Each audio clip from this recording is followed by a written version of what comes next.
If your operating system is getting slower and your PC is randomly crashing, this might be the fix you didn't know you needed. Mike here with Tectonic Systems. Welcome back to the channel.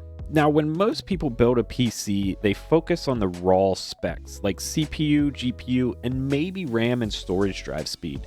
But the part that often gets overlooked is where you install your OS. Installing your operating system on its own dedicated NVMe drive is one of the easiest ways to boost performance and keep that performance consistent over time. And that's just the beginning. This simple choice also improves stability, protects your files, and makes reinstalling Windows way less painful. A lot of people think, I bought an NVMe drive, I'm set. And while yes, NVMe drives are incredibly fast, there's one major thing most people overlook.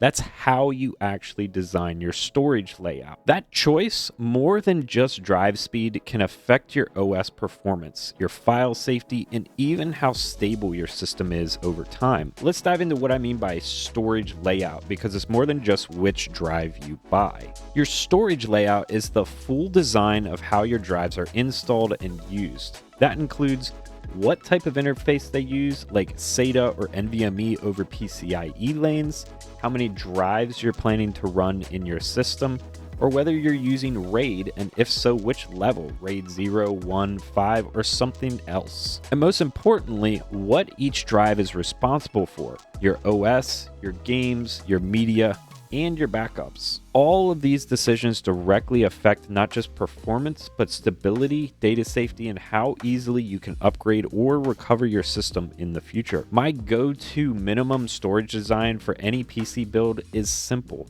A 1 terabyte NVMe drive for the OS and at least one additional NVMe drive for everything else. I'd take this setup over spending more on fast RAM or minor CPU bumps because storage layout impacts everything. That means at minimum 2 drives total. Now you might be thinking, isn't 1 terabyte a bit overkill just for Windows and a browser or two? And yeah, at first glance, it sounds like a lot of wasted space. But here's the design philosophy behind it. By giving your operating system its own dedicated 1 terabyte drive, it has the breathing room to write files in larger, more contiguous blocks on the physical memory. That means less fragmentation, faster system operations, and more efficient handling of all of the reading and writing the OS does as it operates. This reduces long-term slowdowns, helps prevent random crashes, and keeps your OS running at peak performance for much longer. Over time, this setup leads to a smoother, more stable experience and way less frustration when your system ages. One of the best long-term benefits of this setup, even beyond the sustained high performance, is the agility you gain when it comes to OS reinstalls. Since you're not keeping your personal files,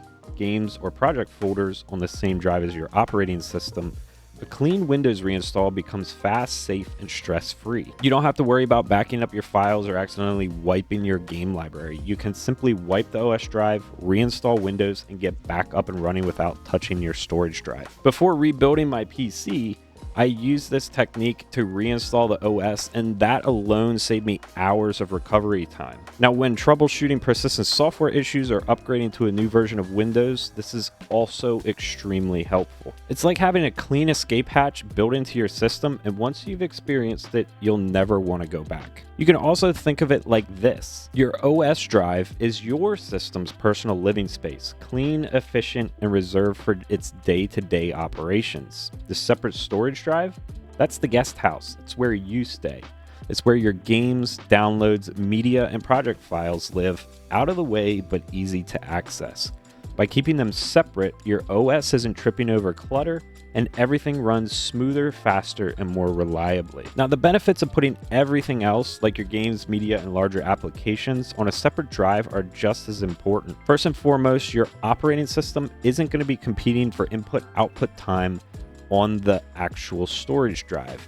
Since it has its own dedicated drive, the OS can handle updates, background processes, and temp files without stepping on the toes of your other software. But it does work both ways. Giving your games and apps their own drive means they get uninterrupted access to read and write operations as well. That translates to fewer stutters in games, faster load times, more consistent performance under heavy load, and overall, a system that just feels smoother and more stable. You're essentially uncorking the bottleneck, and by giving both your OS and your applications their own dedicated input-output lanes, you're going to experience much more stable performance. So if you want a system that stays fast, stable, and frustration-free, start by rethinking where you install your OS. Now, I hope this helped you see storage layout in a whole new light, and if it did, drop a like and leave a comment with your current drive setup. Now, that's all the time I have for today's video. Thank you for watching, and I'll see you in the next video.